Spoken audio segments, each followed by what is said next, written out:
Hi എല്ലാ പ്രിയപ്പെട്ട കൂട്ടുകാർക്കും നമസ്കാരം ഉണ്ട് കേട്ടോ. ഇന്ന് ഞാനിവിടെ ഉണ്ടാക്കാൻ പോകുന്നത് ചിക്കൻ്റെ ഒരു ഫ്രൈ ആണ് ഉണ്ടാക്കാൻ പോകുന്നത്. മല്ലു ചിക്കൻ എന്നാണ് ഞാൻ അതിന് പേരിട്ടിരിക്കുന്നത്. അപ്പോൾ അതിൻ്റെ ഇൻഗ്രീഡിയൻസ് പറയാൻ പോകുന്നതിന് മുമ്പ് നിങ്ങൾ എൻ്റെ ചാനൽ ആദ്യമായിട്ടാണ് കാണുന്നതെങ്കിൽ സബ്സ്ക്രൈബ് ചെയ്യുക കേട്ടോ.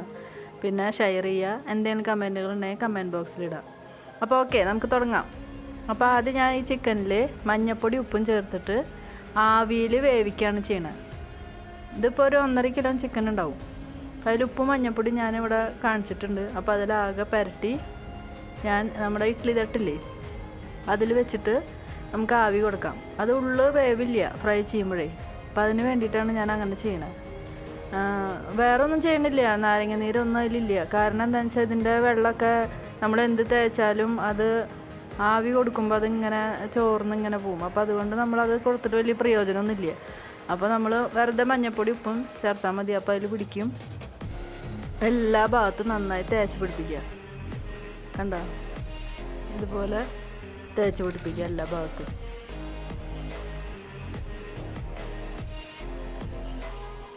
എന്നിട്ട് ഇതിന് ഞാൻ വേറെ മസാല വേറെ ഉണ്ടാക്കേണ്ടത് ഞാൻ നിങ്ങൾക്ക് കാണിച്ചു തരാം. ഇത് ഞാനൊരു കോട്ടിങ് ചെയ്തിട്ട് ആവി കയറ്റാൻ വേണ്ടി മാത്രം വെക്കണമെന്നുള്ളൂ. അപ്പോൾ വേറെ മസാല ഞാൻ ചേർക്കേണ്ടത് കാണിച്ചത്. അപ്പോൾ ഇത് എല്ലാ മസാല ചേർത്തു ഞാൻ ആവി പാത്രത്തിൽ വെച്ചു, ഇഡ്ഡലി പാത്രത്തിൽ വെച്ചു കേട്ടോ. ഇനി അത് ആവി കയറട്ടെ, ഒന്ന് വേവട്ടെ. 20 മിനിറ്റ് ഇതിങ്ങനെ വേവിക്കണം. 20 മിനിറ്റ് മതിയിട്ട്, അതിലും കൂടുതൽ വേവിക്കരുത്.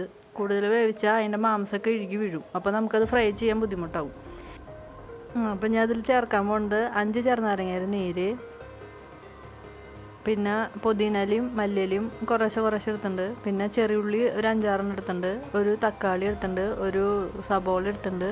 ഇഞ്ചി, പിന്നെ പച്ചമുളകുണ്ട്, വെളുത്തുള്ളി ഉണ്ട്. ഇതൊക്കെ പച്ചമുളകൊക്കെ ഉണ്ട്. എല്ലാം കൂട്ടി അരയ്ക്കാണ് നമ്മൾ ചെയ്യണത്. അല്ലാതെ ഇതിങ്ങനെ ചതക്കല്ല, ഒക്കെ കൂടി നമ്മൾ അരച്ച് മിക്സിയിലാക്കി ചെയ്യണം. അപ്പോൾ ഞാൻ മിക്സിയിൽ ഇട്ടു. ഇനി ഇതിലേക്ക് ചേർക്കേണ്ടത് 2 ടീസ്പൂൺ നമ്മുടെ ഗരം മസാല. 2 ടീസ്പൂൺ ചേർത്താൽ മതി. ഗരം മസാല ചേർക്കണം. പിന്നെ അതിന് അത്യാവശ്യം അധികം കൂടുതലൊന്നും വേണ്ട, ഒരു 1/4 ടീസ്പൂൺ കുരുമുളക് പൊടി ഉണ്ടെങ്കിൽ പൊടി ചേർക്കാം, അല്ലെങ്കിൽ ചതച്ചതാ അങ്ങനെ ആയാലും. മുഴുവൻ ചേർക്കരുത്, മുഴുവൻ ചേർത്താൽ ചിലപ്പോൾ അരഞ്ഞൊന്നും വരില്ല. പിന്നെ ഒരു ടീസ്പൂൺ ഉപ്പും ഒന്ന് ചേർത്തിട്ടാണ് അരയ്ക്കാൻ പോകുന്നത്. അരച്ച് കൊണ്ടുവച്ചു. ഇനി ഇത് ഞാൻ ആവി കയറ്റിയ ചിക്കനാണത്, കണ്ടോ. അപ്പോൾ ആ വരഞ്ഞതൊക്കെ ഒന്നും കൂടി വിണ്ടു. അപ്പോൾ നമുക്ക് മസാല തേക്കാൻ പറ്റും. അപ്പോൾ ഇത്രയ്ക്കാണ് നമുക്ക് ആക്കണ്ട. അപ്പോൾ ചിക്കൻ കണ്ടോ, ഒരു കുഴപ്പമില്ലാണ്ട് അതുപോലെ തന്നെ ഇരിക്കുന്നുണ്ട്. അതിൽ നിന്ന് ഇഴുകി മാറുകയോ ഒന്നും ചെയ്തിട്ടില്ല. അപ്പോൾ അതിലേക്ക് നമ്മൾ ഈ മസാല ആ വരഞ്ഞ ഭാഗത്ത് നന്നായി തേച്ച് പിടിപ്പിക്കുക. ആ വരഞ്ഞ ഭാഗം ആവി കൊടുക്കുമ്പോൾ നന്നായി ഇങ്ങനെ ഗ്യാപ്പുകൾ കിട്ടും. അപ്പോൾ ആ ഗ്യാപ്പിലേക്കാണ് നമ്മൾ തേച്ച് പിടിപ്പിക്കേണ്ടത്. ഇതിപ്പോൾ നിങ്ങളെല്ലാതും ഒന്നിച്ച് തേക്കാൻ നിൽക്കണ്ട, കുറച്ചവിടെ ബാക്കി വെച്ചോ. കാരണം നമുക്ക് ഫ്രൈ ചെയ്യുമ്പോൾ ചില സൈഡിലത്തൊക്കെ ഇങ്ങനെ ചിലപ്പോൾ ഇഴുകി വീഴും. അപ്പോൾ നമുക്ക് അവിടെ ഒന്നും കൂടിയും മറച്ചും തിരിച്ചിട്ടൊക്കെ നമ്മൾ ചെയ്യുമ്പോഴേ ചെയ്ത് കൊടുക്കാം. പിന്നെ ഞാനൊരു മസാല ഇട്ടിട്ടുണ്ട്, എന്താണെന്ന് വെച്ചാൽ എഗ്ഗ് മസാല. നമ്മുടെ സബോളയൊക്കെ വാട്ടിയിട്ട്, ഇത് വെറും സബോളയും ഇപ്പോൾ ഞാൻ ചെയ്ത ഗ്രേവിയും കൂടി വാട്ടിയിട്ടാണ് ഈ ഗ്രേവി ഉണ്ടാക്കിയിരിക്കുന്നത് എഗ്ഗിൻ്റെ. അതെങ്ങനെയാണെന്ന് വെച്ചാൽ അതിൻ്റെ വയറുഭാഗത്ത് ഒരു ഹോൾ ഉണ്ടാവില്ലേ, അപ്പോൾ അതിൻ്റെ ഉള്ളിൽ നമ്മൾ കുറച്ച് മസാല വെച്ച് കൊടുക്കണം, നിറച്ച് കൊടുക്കുകയാണ്. അപ്പോൾ എഗ്ഗ് നിറച്ച് കൊടുക്കുകയാണെങ്കിൽ, അപ്പോൾ ഒരു എഗ്ഗും ഞാൻ 2 എഗ്ഗ് അതിൻ്റെ ഉള്ളിൽ വെക്കാൻ പറ്റും, നിറയ്ക്കാൻ പറ്റും എന്ന് വിചാരിച്ചു. അപ്പോൾ ഒരു എഗ്ഗ് അപ്പോൾ വെക്കാൻ പറ്റുള്ളൂ അതിൽ. അപ്പോൾ ഞാനത് കാരണം കുറച്ച് മസാലയും ഒരു മുട്ടയും കൂടി അതിൻ്റെ ഉള്ളിൽ നിറച്ച് വെക്കുകയാണ് കേട്ടോ. ചിക്കൻ പൊരിക്കുമ്പോൾ അത് പ്രത്യേക ടേസ്റ്റ് ഉണ്ടാവും.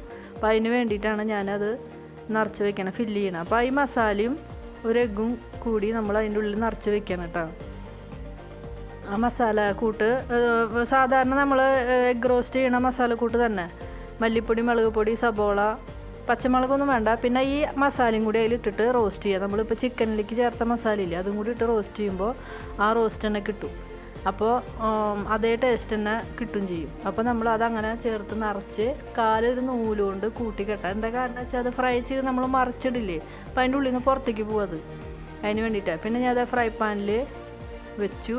അതിലൊരു 100-150 മില്ലി മതി നമ്മുടെ സൺഫ്ലവർ ഓയിൽ. ഞാൻ ഷാലോ ഫ്രൈ ആണ് ചെയ്യണത്. എന്നിട്ട് ആ ചിക്കൻ്റെ മുകളിൽ കൂടെ കുറച്ച് ഓയിൽ ഒഴിച്ച് കൊടുക്കുക. എന്നിട്ട് ഇങ്ങനെ മറിച്ചിട്ട് വേവിക്കുക. കണ്ടോ, ഷാലോ ഫ്രൈ ആണ്, ഡീപ്പ് ഫ്രൈ അല്ല കേട്ടോ. ഷാലോ ഫ്രൈ ചെയ്യുമ്പോഴാണ് നമുക്ക് കൂടുതലും ആ ചിക്കൻ മുരിഞ്ഞിങ്ങനെ കിട്ടുക.